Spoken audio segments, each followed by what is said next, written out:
Book 11. The Book of Everlasting Day. Canto 1. The Eternal Day, the Soul's Choice, and the Supreme Consummation.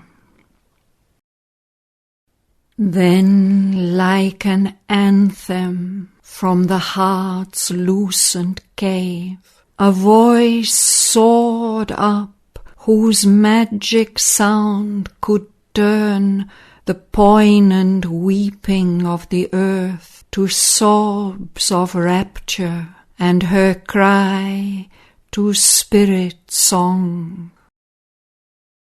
O human image of the deathless Word, how hast thou seen beyond the topaz walls the gleaming sisters of the divine gate, summoned the genii of their wakeful sleep, and under revelation's arches forced the carved thought-shrouded doors to swing apart, unlocked the avenues of spiritual sight, and taught the entries of a heavenlier state to thy rapt soul that bore the golden key. In thee the secret sight man's blindness missed has opened its view past time, my chariot course, and death, my tunnel which I drive through life to reach my unseen distances of bliss. I am the hushed search of the jealous gods, pursuing my wisdom's vast, mysterious work, seized in the thousand meeting ways of heaven. I am the beauty of the unveiled ray, drawing through the deep roads of the infinite night, the unconquerable pilgrim soul of earth, beneath the flaring torches of the stars. I am the inviolable ecstasy. They who have looked on me shall grieve no more. The eyes that live in night shall see my form. On the pale shores of foaming steely straits that flow beneath a grey tormented sky, two powers from one original ecstasy born pace near but parted in the life of man. One leans to earth, the other yearns to the skies. Heaven in its rapture dreams of perfect earth. Earth in its sorrow dreams of perfect heaven. The two longing to join, yet walk apart, idly divided by their vain conceits. They are kept from their oneness by enchanted fears, sundered mysteriously by miles of thought. They gaze across the silent gulfs of sleep. Or side by side reclined, upon my vasts, like bride and bridegroom magically divorced. They wake to yearn, but never can they clasp, while thinly flickering hesitates uncrossed between the lovers on their nuptial couch the shadowy eidolon of a sword. But when the phantom flame edge fails undone, then never more can space or time divide the lover from the loved. Space shall draw back her grey translucent curtain. Time shall be the quivering of the spirit's endless bliss. Attend that moment of celestial fate. Meanwhile you too shall serve the dual law, which only now the scouts of vision glimpse, who, pressing through the forest of their thoughts, have found the narrow bridges of the gods.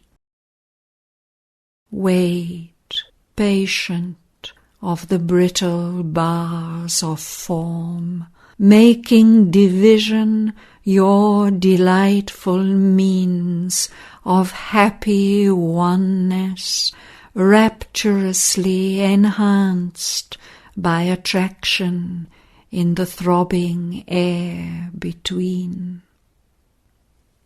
Yet if thou wouldst abandon the vexed world, careless of the dark moan of things below, tread down the isthmus, overleap the flood, cancel thy contract with the labouring force, renounce the tie that joins thee to earth-kind, cast off thy sympathy with mortal hearts. Arise, vindicate thy spirit's conquered right, relinquishing thy charge of transient breath under the cold gaze of the indifferent stars, leaving thy borrowed body on the sod. Ascend, O soul, into thy blissful home. Here in the playground of the eternal child, or in domains the wise immortals tread, roam with thy comrade's splendour under skies spiritual, lit by an unsetting sun, as Godheads live who care not for the world, and share not in the toil of nature's powers. Absorbed in their self-ecstasy they dwell. Cast off the ambiguous myth of earth's desire, O immortal, to felicity arise. On Savitri, listening in her tranquil heart to the harmony of the ensnaring voice, a joy exceeding earth's and heaven's poured down, the bliss of an unknown eternity, a rapture from some waiting infinite. A smile came rippling out in her wide eyes, its confident felicity's messenger, as if the first beam of the morning sun rippled along 2 wakened lotus pools. O besetter of man's soul with life and death, and the world's pleasure and pain, and day and night, tempting his heart with the far lure of heaven, testing his strength with the close touch of hell, I climb not to thy everlasting day, even as I have shunned thy eternal night. To me, who turn not from thy terrestrial way, give back the other self my nature asks. Thy spaces need him not to help their joy. Earth needs his beautiful spirit, made by thee to fling delight down like a net of gold. Earth is the chosen place of mightiest souls. Earth is the heroic spirit's battlefield, the forge where the arch-mason shapes his works. Thy servitudes on earth are greater, King, than all the glorious liberties of heaven. The heavens were once to me my natural home. I too have wandered in star-jeweled groves, paced sun-gold pastures and moon-silver swards, and heard the harping laughter of their streams, and lingered under branches dropping myrrh. I too have revelled in the fields of light, touched by the ethereal raiment of the winds. Thy wonder rounds of music I have trod, lived in the rhyme of bright unlabouring thoughts. I have beat swift harmonies of rapture vast, danced in spontaneous measures of the soul, the great and easy dances of the gods. Oh, fragrant are the lanes thy children walk, and lovely is the memory of their feet amid the wonder flowers of paradise. A heavier tread is mine, a mightier touch. There where the gods and demons battle in night, or wrestle on the borders of the sun, taught by the sweetness and the pain of life, to bear the uneven, strenuous beat that throbs against the edge of some divinest hope, to dare the impossible with these pangs of search. In me, the spirit of immortal love stretches its arms out to embrace mankind. Too far thy heavens for me from suffering men. Imperfect is the joy not shared by all. Oh, to spread forth, oh, to encircle and seize more hearts, till love in us has filled thy world.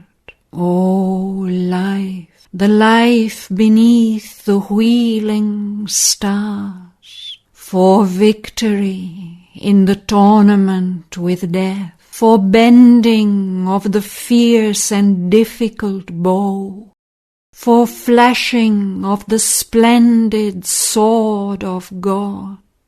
O thou who soundst the trumpet in the lists, part not the handle from the untried steel. Take not the warrior with his blow unstruck.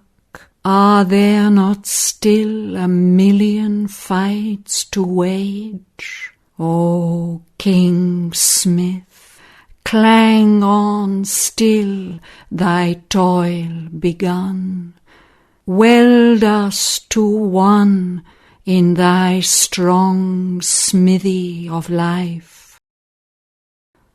Thy fine curved jewelled hilt call Savitri, thy blade's exultant smile name Shraddhavan. Fashion to beauty, point us through the world. Break not the lyre before the song is found. Are there not still unnumbered chants to weave? O subtle-souled musician of the years, play out what thou hast fluted on my stops. Arise from the strain their first wild plaint divined, and that discover which is yet unsung. I know that I can lift man's soul to God. I know that he can bring the immortal down. Our will labours, permitted by thy will, and without thee an empty roar of storm, a senseless whirlwind is the Titan's force, and without thee a snare, the strength of gods. Let not the inconscient gulf swallow man's race, that through earth's ignorance struggles towards thy light. O thunderer with the lightnings of the soul, give not to darkness and to death thy son. Achieve thy wisdom's hidden firm decree, and the mandate of thy secret world-wide love. Her words failed, lost in thought's immensities, which seized them at the limits of their cry, and hid their meaning in the distances that stir to more than ever speech has won. From the unthinkable end of all our thought, and the ineffable from whom all words come.